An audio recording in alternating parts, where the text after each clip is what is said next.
이스라엘 자손이 미디안으로 말미암아 여호와께 부르짖었으므로 여호와께서 이스라엘 자손에게 한 선지자를 보내시니 그가 그들에게 이르되 여호와께서 이같이 말씀하시기를 이스라엘의 하나님 내가 너희를 애굽에서 인도하여 내며 너희를 그 종 되었던 집에서 나오게 하여 애굽 사람의 손과 너희를 학대하는 모든 자의 손에서 너희를 건져내고 그들을 너희 앞에서 쫓아내고 그 땅을 너희에게 주었으며 내가 또 너희에게 이르기를 나는 너희의 하나님 여호와니 너희가 거주하는 아모리 사람의 땅의 신들을 두려워하지 말라 하였으나 너희가 내 목소리를 듣지 아니하였느니라 하셨다 하니라. 아멘. 우리 앞뒤 좌우 계신 분들과 반갑게 이렇게 인사해 보시죠. 여러분을 사랑으로 부르십니다. 인사해 볼까요? 네. 오늘 또 마지막 주일을 맞아 또 은혜로운 우리 호산나 성가대 찬양이 있었습니다. 네. 우리 성가대 찬양하시는 모습을 보면은 두 가지 종류의 표정이 있습니다.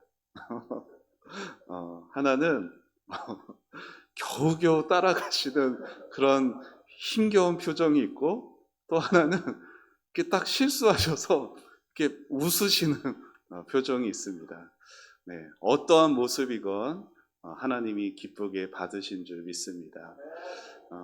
한 주 이렇게 더운 무더운 8월에도 또 계속 또 연습해 가시면서 또 오늘 하나님께 올려드려진 이 찬양 사랑으로 부르시는 우리 목자의 음성을 듣고 주어진 삶을 살아가는 여러분의 삶이 되시기를 주님의 이름으로 축원합니다.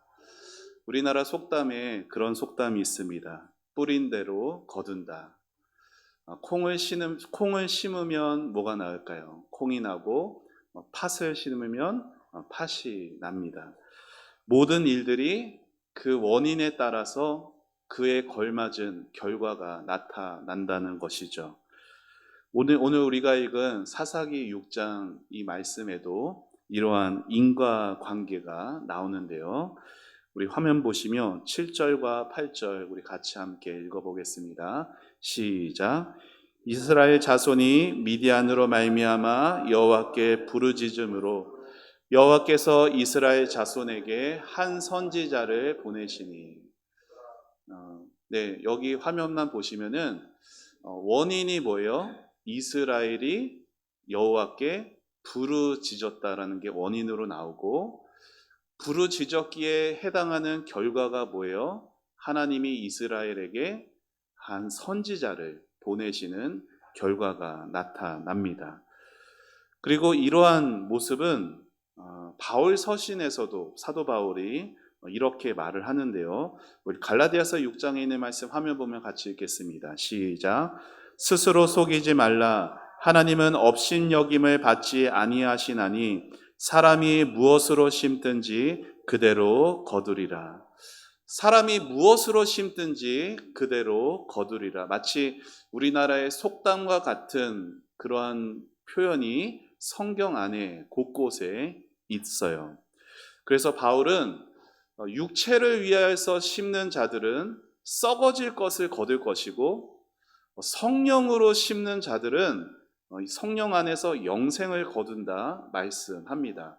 그리고 이러한 인과관계에 대해서 바울이 결론으로 6장 9절에서 이렇게 말을 하는데 같이 읽겠습니다. 시작. 우리가 선을 행하되 낙심하지 말지니 포기하지 아니하면 때가 이름에 거두리라. 아멘. 우리가 선을 행하되 낙심하지 말아야 하는 이유는 하나님께서 하나님의 때에 반드시 열매를 거두게 하시기 때문이에요. 하나님이 반드시 열매를 주시는 분이시기에 오늘도 믿음으로 선을 심는 우리는 낙심해서는 안 되는 것이죠. 여러분, 이 갈라디아서 6장 9절의 말씀은 사실 치열하게 일상에서 신앙생활하고 있는 저와 여러분에게 얼마나 큰 위로와 힘이 되는지 모릅니다. 여러분 중에 선을 행하다가 어려운 일을 당한 분이 계십니까? 여러분이 다른 사람에게 베푼 선의가 악으로 돌아와서 낙심한 적이 있으세요?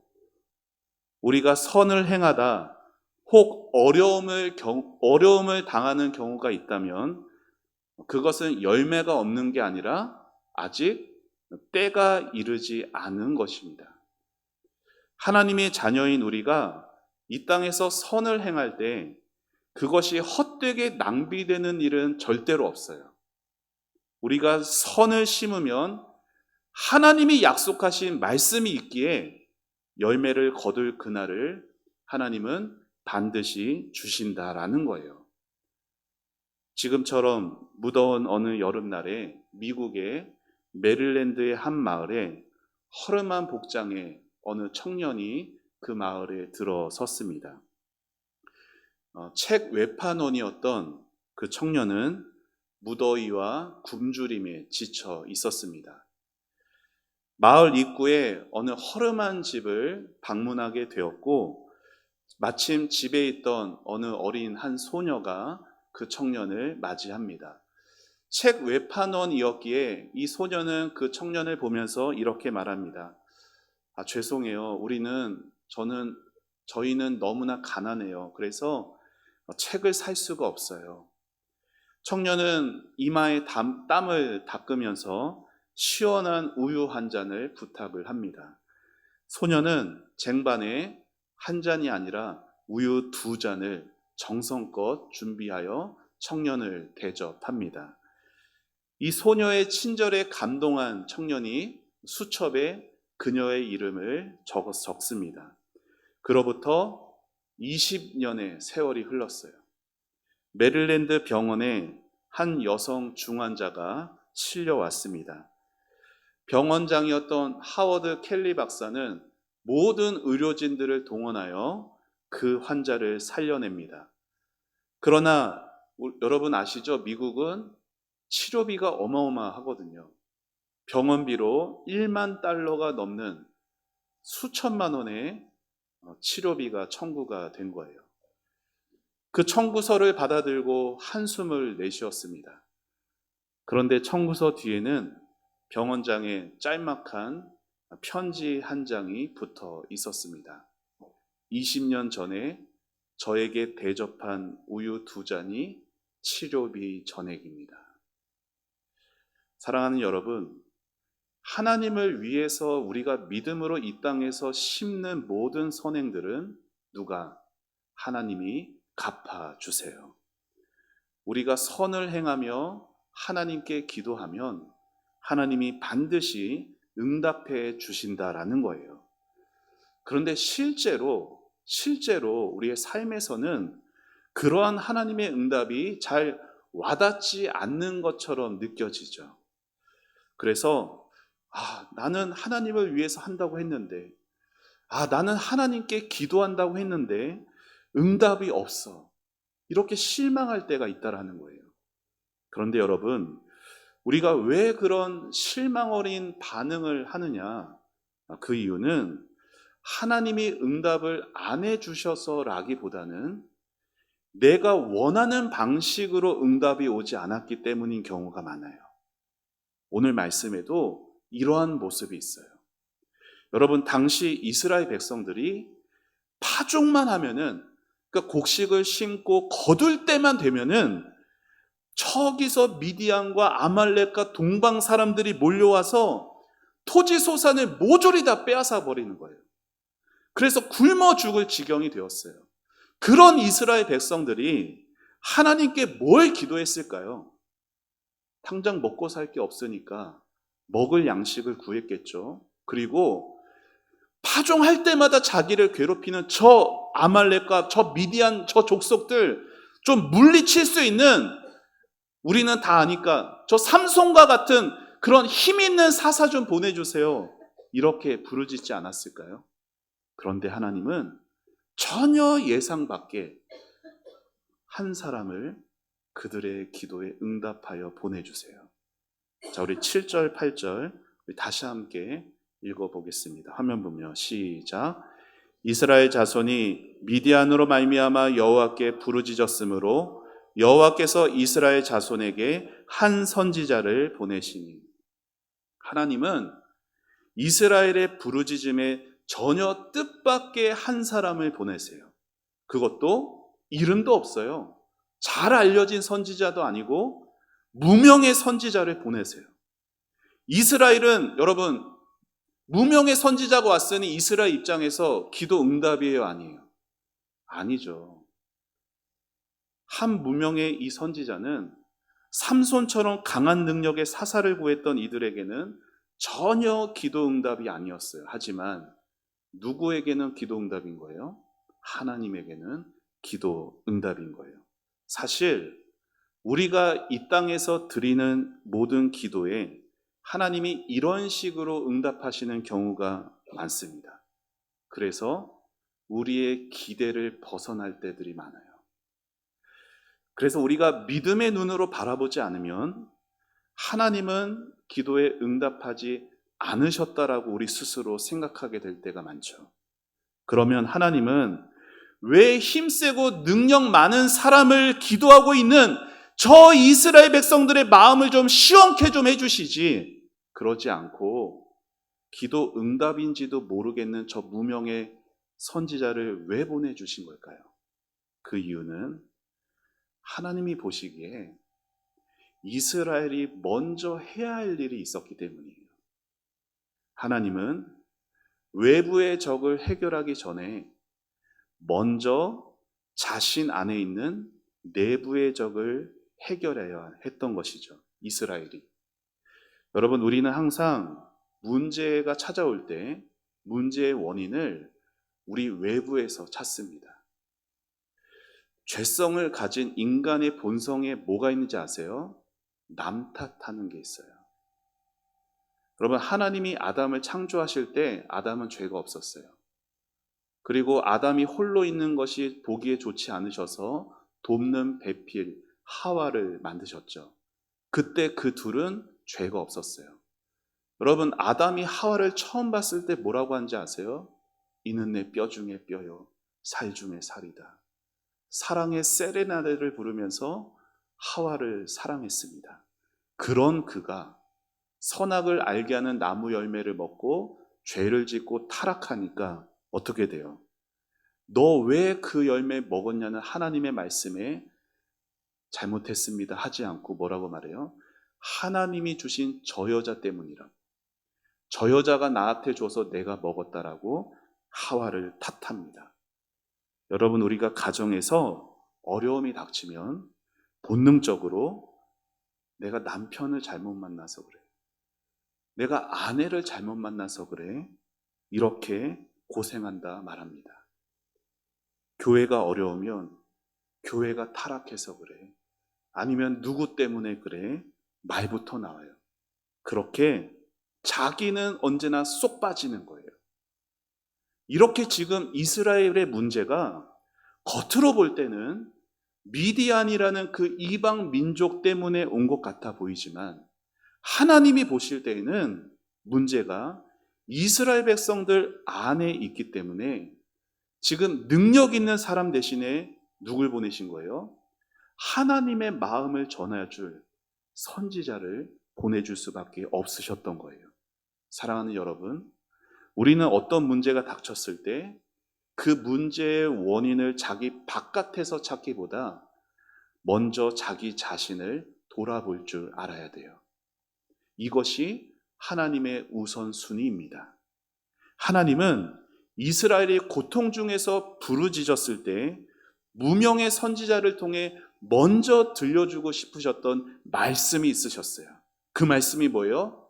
미디안이라는 그 높아 보이는 현실의 장벽 앞에 두려워 떨고 있는 너희들의 상태를 먼저 돌아보라는 거예요.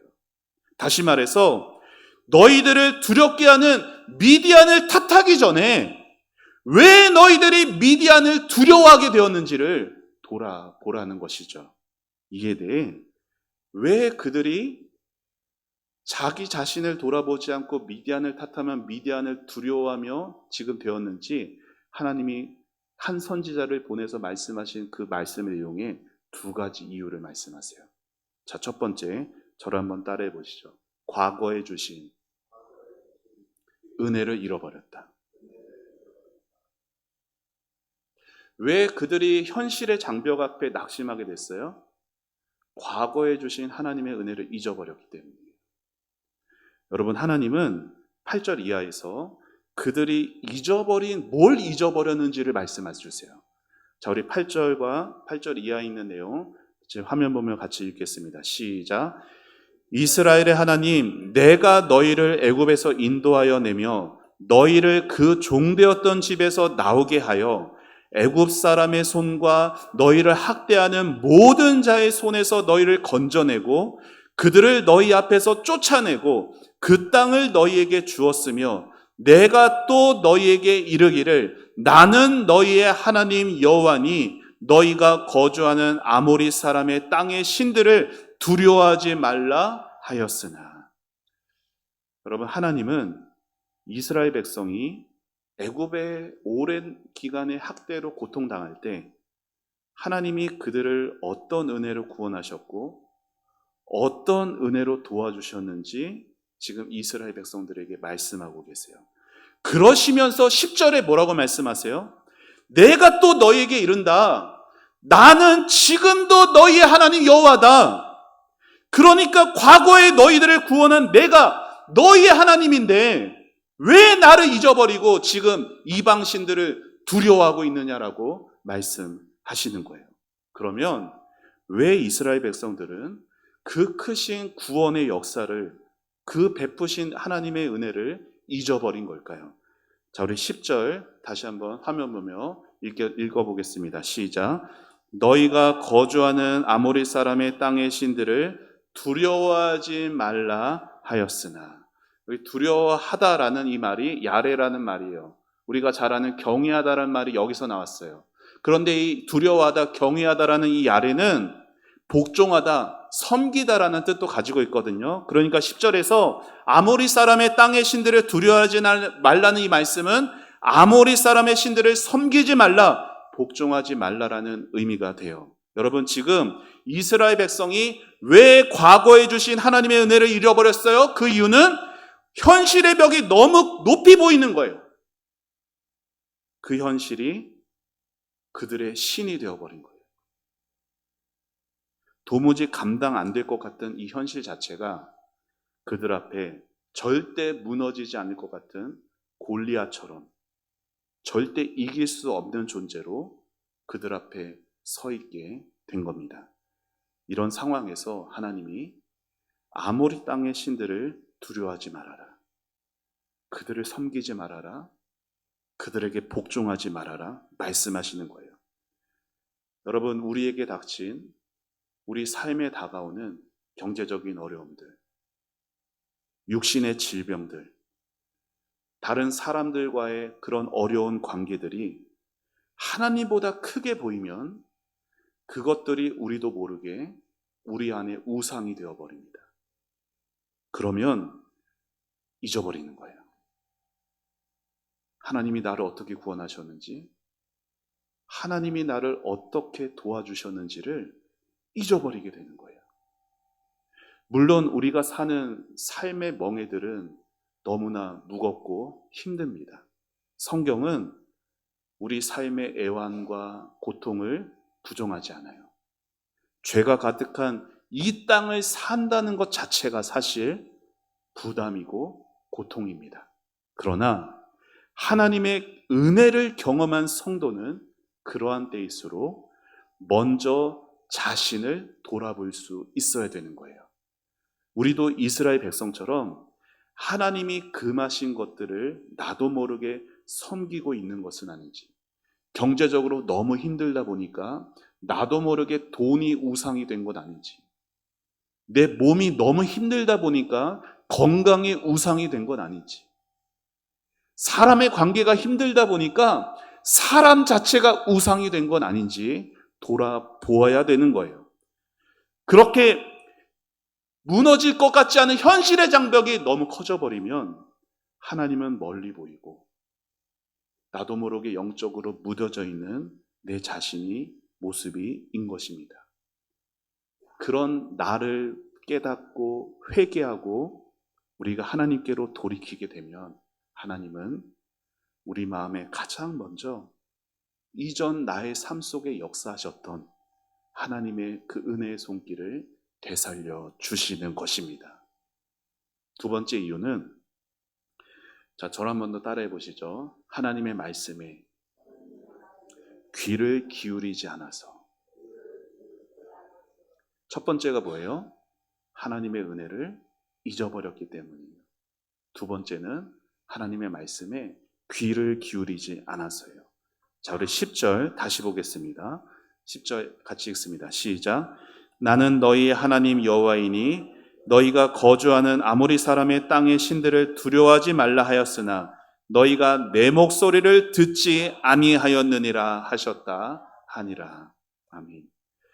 이스라엘 하나님이 보실 때는 이스라엘 백성들에게 있던 두 번째 문제는 그들이 하나님의 말씀을 듣지 않았다라는 데 있어요. 그들에게는 하나님의 말씀이 들리지 않았어요. 그런데 여러분 잘 생각해 보면 그들에게 하나님의 말씀은 없지 않았습니다. 그들은 항상 하나님의 앞에 나와서 하루에 2번씩 상번제를 드렸어요. 그들은 말문이 트일 때부터 율법을 암송했던 자들이고 신명기 6장에 따르면 손목에 미간에 하나님의 율법을 붙이고 다닙니다. 집 문설주에 바깥문에도 기록해서 들어오고 나서고 어딜 가든 하나님의 말씀이 항상 그들 곁에 있어요. 그런데 하나님의 말씀이 안 들리는 거예요. 왜 안 들리는 걸까요? 자, 우리 같이 화면 보면 같이 읽어봅시다. 시작. 현실에 사로잡히면 하나님의 말씀이 안 들린다. 하나님이 금하셨던 아모리 사람의 땅의 신들을 두려워하지 말라 하나님 말씀하셨는데 오늘날 아모리 땅의 신들로 상징되는 우리의 삶의 현실들, 거기에 우리가 사로잡히게 되면 하나님의 말씀이 들리지 않습니다. 처한 현실이 너무 커 보이면 거기에 몰두한 나머지 하나님 말씀이 안 들리는 거예요. 여러분 그렇지 않으세요? 지금 여러분 여기서 뭘 하고 계세요? 하나님 말씀 듣고 있잖아요. 이렇게 예배의 자리에 나와서 하나님의 말씀을 듣고 있음에도 여러분이 처한 현실에 여러분이 몰두하고 있으면 말씀 듣는 이 자리에서도 말씀 안 듣는 거예요. 그렇지 않아요? 설교 시간 내내 머릿속은 온통 딴 생각뿐이에요. 얼마 전에 병원에서 검사를 받았는데 의사 표정이 좋지 않던데 검사 결과가 나쁘게 나오면 어떻게 하지? 암이라고 하면 어떻게 하지? 이번 달도 적자인데 어떻게 하지? 심지어 오늘 교회 나오기 전에 가스불을 껐나? 안 껐나? 여러분 이렇게 생각이 걱정 근심에 몰두하게 되면 말씀이 안 들려요. 가정의 예로 들어볼까요? 주방에서 아내가 식사 준비를 하고 있습니다. 저기서 남편이 핸드폰으로 뉴스를 보고 있어요. 식사 준비를 마친 아내가 여보 식사하세요 이렇게 부드러운 목소리로 남편을 부릅니다. 근데 남편이 뉴스를 보는데 너무 열중한 나머지 그 말을 못 듣는 거예요. 그러자 아내가 언성이 좀 높아지죠. 여보 식사하세요. 그런데도 남편은 그 소리를 못 들어요. 자, 그러면 아내는 어떻게 하죠? 터벅터벅 걸어가서 핸드폰을 치워버리고 밥 먹으라고요. 그렇게 하겠죠. 그러면 그제서야 아내의 목소리가 들리는 거예요. 내 눈앞을 가로막고 있는 삶의 문제와 고통과 불안과 두려움이 있을 때 교회에 나왔는데도 말씀을 듣지 못하면 더 깊은 고통과 두려움 속에 빠져들 수밖에 없어요. 우리가 세상 염려와 근심에 지나치게 몰두하면 성가대의 찬양에 목자의 노래, 하나님이 나를 목자 되셔서 나의 삶을 인도하신다라고 우리가 아무리 소리 높여 찬양해도 그 목자의 약속이 안 들리는 거예요. 내가 너와 함께한다, 내가 너를 인도한다, 들리지 않습니다. 하나님이 이스라엘을 애굽에서 구원하실 때, 여러분, 전능하신 하나님께서 그 땅에 10가지 재앙을 내리셨잖아요. 10가지 재앙 아세요?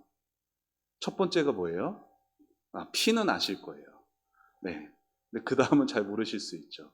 7번째 재앙이 뭔지 아세요? 7번째 재앙이 우박의 재앙입니다. 그런데 이 우박의 7번째 재앙을 내리실 때 성경에 아주 흥미로운 내용이 있습니다. 자, 출애굽기 9장 말씀 같이 읽어보시죠. 시작. 바로의 신하 중에 여호와의 말씀을 두려워하는 자들은 그 종들과 가축을 집으로 피하여 들었으나 여호와의 말씀을 마음에 두지 아니하는 사람은 그의 종들과 가축을 들에 그대로 두었느니라. 여러분, 신기하지 않아요? 하나님의 말씀을 두려워하는 자들이 누구예요? 바로의 종들이에요. 여러분, 우박이 내리는 그 재앙 때 하나님을 모르는 자들, 하나님을 믿지 않는 저 바로의 신하 중에 여호와의 말씀을 두려워하는 자들이 있었다니까요. 여러분, 어떻게 그랬죠? 모세가 막 바로의 궁전에서 막 회심 집회라도 했나요? 그래서 그들이 회심해서 여호와의 말씀을 두려워하게 되었나요? 아니에요. 어떻게 그들이 하나님의 말씀을 두려워하게 되었느냐? 본 거예요. 뭘 봤어요? 물이 나일강이 피로 변하는 걸 봤어요. 온 땅에 개구리가 덮이는 걸 봤어요. 모든 곳에 이가 가득한 걸 봤어요. 파리가 온 땅을 덮는 걸 봤어요. 사람의 몸에, 가축의 몸에 악독과 종기가 나는 것을 본 거예요. 그 재앙들을 보니까 이제 뭘 깨닫는 거예요? 하나님의 말씀은 반드시 이루어진다. 하나님을 모르는 사람들도 보니까, 경험하니까 하나님의 말씀은 반드시 이루어진다라는 그 생각이 바로의 신하들을 두렵게 한 거예요. 근데 안타깝게도 오늘날 교회 안에 있음에도 교회 바깥에 있는 저 바로의 신하들보다 믿음이 적은 사람들이 이 안에 많습니다. 왜 그럴까요? 하나님의 일하심을 보지 못했기 때문이에요. 하나님이 역사하신다는 걸 경험하지 못했기 때문이에요. 하나님의 말씀이 뭐예요? 살아있고 활력이 있어. 어떤 날선 예리한 검보다도 모든 영과 혼과 골수를 찔러 쪼개는 하나님의 그 능력의 말씀이 하나님의 말씀인데 그 말씀을 몰라요. 그러니까 하나님의 말씀을 듣지 못하고 하나님이 베푸셨던 은혜들을 잊어버리는 것입니다. 사랑하는 여러분, 하나님의 말씀이 능력이에요. 하나님의 말씀은 반드시 이루어집니다. 누가 강요해서 믿어지는 게 아니라 하나님의 능력과 그분의 일하심은 우리가 믿음으로 바라보고 경험하게 될 때 믿어지게 되는 것이에요. 영국의 역사에 새 시대를 열었던 올리버 크로멜이라는 유명한 분이 있습니다. 그분이 캠브리지 대학을 졸업한 독실한 신자였는데 30대 후반의 나이에 좌절에 빠져서 절망감에서 헤어나오질 못하는 거예요. 그때 성경을 읽다가 깨달음을 얻게 돼요. 그 말씀은 빌립보서 4장 13절.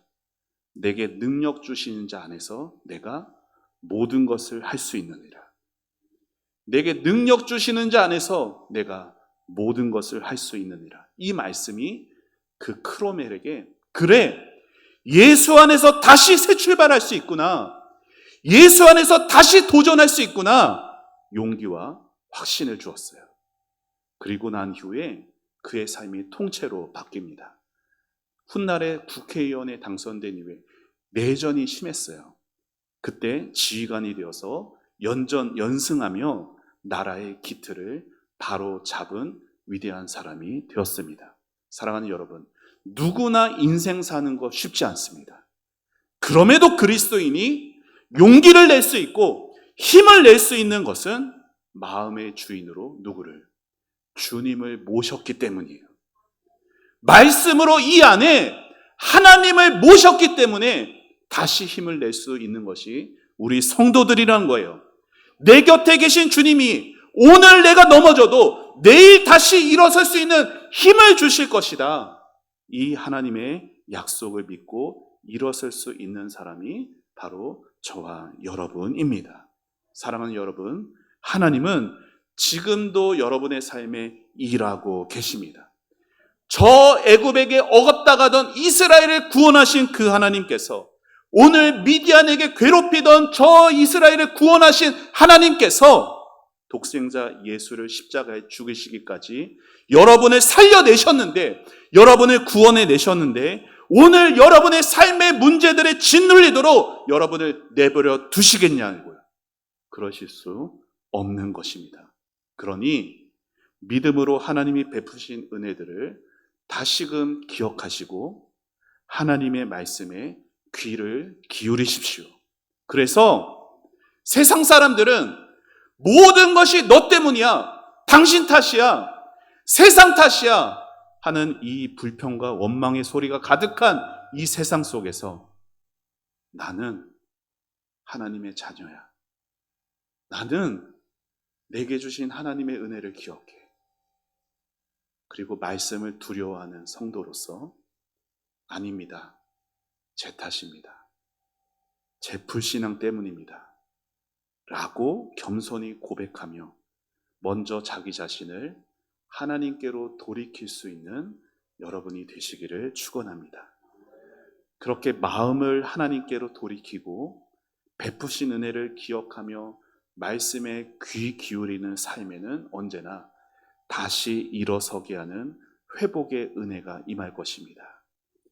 바라기는 주 안에서 주어지는 이 아름다운 회복의 은혜가 여러분의 삶과 또 우리 교회 위에 충만하길 예수님의 이름으로 축원합니다. 우리 같이 함께 찬양하고 기도하겠습니다.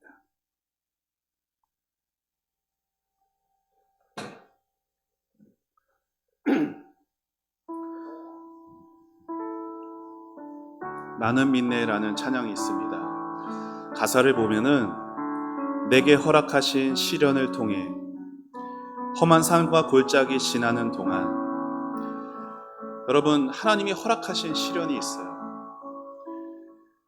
내가 지금 가는 길이 험한 산과 사망의 음침한 골짜기 같아 보일 수 있습니다. 하지만 하나님보다 큰 것은 없습니다. 우리 하나님이 가장 높으십니다. 우리 하나님이 가장 전능하십니다. 하나님은 여러분을 사랑하셔서 감당할 수 있는 곳에 여러분을 잠깐 두신 거예요. 지금의 당한 고난, 지금의 당한 슬픔 영원하지 않습니다.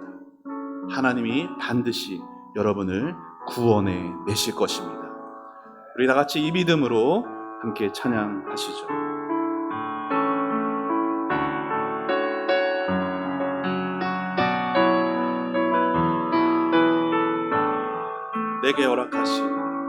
내게 허락하신 시련을 통해 나의 믿음 더욱 강하게 자라나고 험한 산과 골짜기 지나는 동안 주께 더 가까이 나를 이끄시네. 내가 겪는 시험이 어렵고 힘겨워도 내 주님보다 크지 않네. 내 앞에 바다가 갈라지지 않으면 주가 나로 바다 위 걷게 하리. 나는 믿네, 나는 믿네. 주의 능력으로 내 삶 새롭게 되리. 나는 믿네. 주의 능력으로 담대히 나가리라. 주와 함께 싸워 승리하리라. 날마다 믿음으로 나 살아가리. 내게 허락하신 시련을 통해 나의 믿음 더욱 강하게 자라나고 험한 산과 골짜기 지나는 동안 주께 더 가까이 나를 이끄시네. 내가 겪는 시험이 어렵고 힘겨워도 내 주님보다 크지 않네. 내 앞에 바다가 갈라지지 않으면 나로 주 바다 위 걷게 하리. 나는 믿네, 나는 믿네. 주의 능력으로 내 삶 새롭게 되리. 나는 믿네. 주의 능력으로 담대히 나가리라. 주와 함께 싸워 승리하리라. 날마다 믿음으로 나 살아가리. 나는 믿네, 나는 믿네. 주의 능력으로, 주의 능력, 나는 믿네. 주의 능력으로 담대히 나가리라.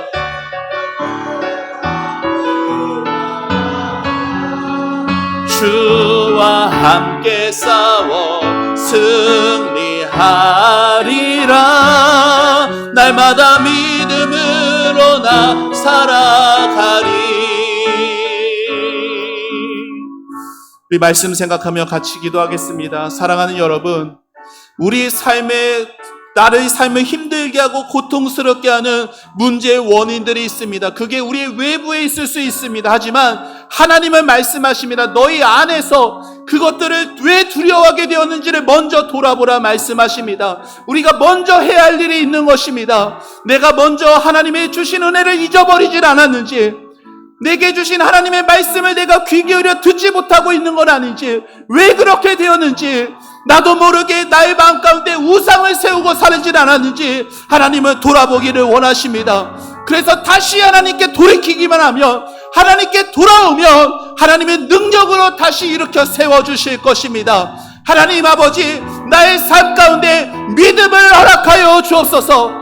아버지 하나님, 그 어떤 문제도 하나님보다 크지 않음을 믿음으로 보게 하여 주셔서 주의 능력으로 다시 일어서고 주의 능력으로 다시 담대히 나아갈 수 있는 은혜를 베풀어 달라고 우리 다 같이 주님의 이름 부르며 기도하며 나아갑니다. 주여, 하나님 아버지 은혜를 감사합니다. 아버지 하나님, 오늘도 귀한 예배의 자리를 통하여서 아버지 하나님, 주님 하나님의 말씀을 듣게 하시고 하나님의 마음을 알게 해주셔서 감사합니다. 아버지 하나님, 하나님 삶의 문제와 삶의 고통과 아버지 하나님 어렵게 힘든 상황 속에서 아버지 하나님, 나 스스로 아버지 먼저 내 삶의 우상을 만든 것은 아닙니까? 아버지 하나님, 그래서 하나님의 아버지 베푸시는 은혜를 잊어버리고 아버지 하나님, 하나님의 말씀을 듣는 이 자리에서조차 말씀이 들리지 않는 그러한 아버지 하나님 구덩이에 빠져 있습니까? 아버지 하나님, 주여 우리를 불쌍히 여겨주옵소서. 주여 우리를 긍휼히 여겨주옵소서. 아버지, 어떠한 시련도 아버지 하나님, 어떠한 삶의 문제도 하나님보다, 우리 주님보다 크지 않습니다. 아버지 하나님, 주님보다 크지 않사오니 모든 것 위에 뛰어나신 우리 주님, 나의 아버지, 나의 선한 목자이신 나의 주님께서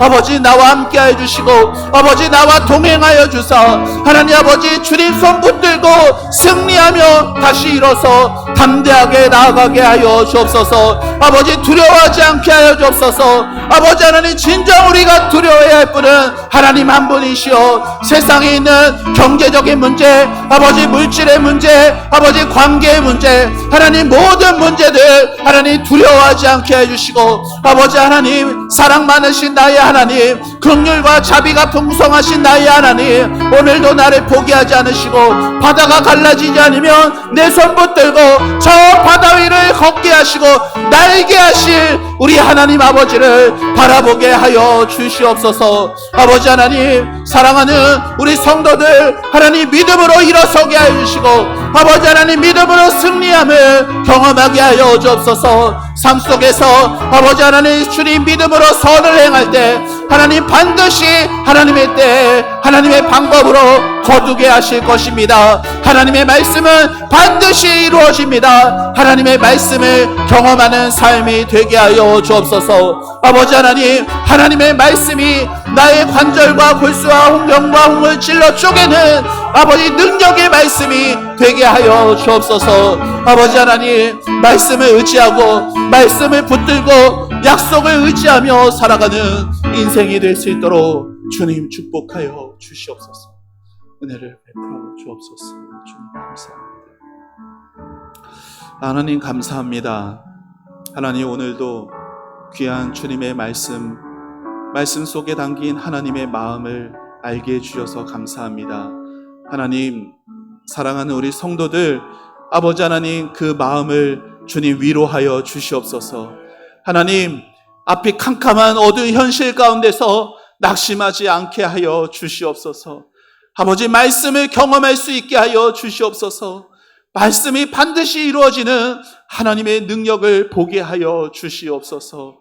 하나님 그래서 주 안에서 아버지 하나님 모든 슬픔들이 떠나가게 해주시고 모든 한숨들이 그치게 하여 주셔서 아버지 하나님의 말씀이 능력임을 삶에서 경험하고 하나님이 베푸신 은혜들을 기억하며 하나님의 말씀이 귀에 가슴에 울려 퍼지는 은혜의 삶 살아가게 하옵소서. 하나님 육신이 연약한 우리 성도들 걱정 근심에 붙들리지 않게 해주시고 치유하시고 회복하게 하시고 하나님 인도하시는 하나님의 말씀에 붙들리게 하여 주옵소서. 하나님 관계에 어려움 겪고 있는 성도들 하나님께서 그 마음에 하늘의 위로와 평안을 허락하여 주시옵소서. 물질에 어려움 당하고 있는 성도들 아버지 사람이 떡으로만 사는 것이 아니요 하나님의 입에서 나오는 모든 말씀으로 살아간다라는 것이 삶 속에서 경험되어져서 아버지 모든 물질의 복 또한 받을 수 있도록 하나님 축복하여 주시옵소서. 하나님 우리의 모든 삶을 하나님 손에 맡겨드립니다. 아버지 감사합니다. 예수님의 이름으로 기도합니다. 아멘.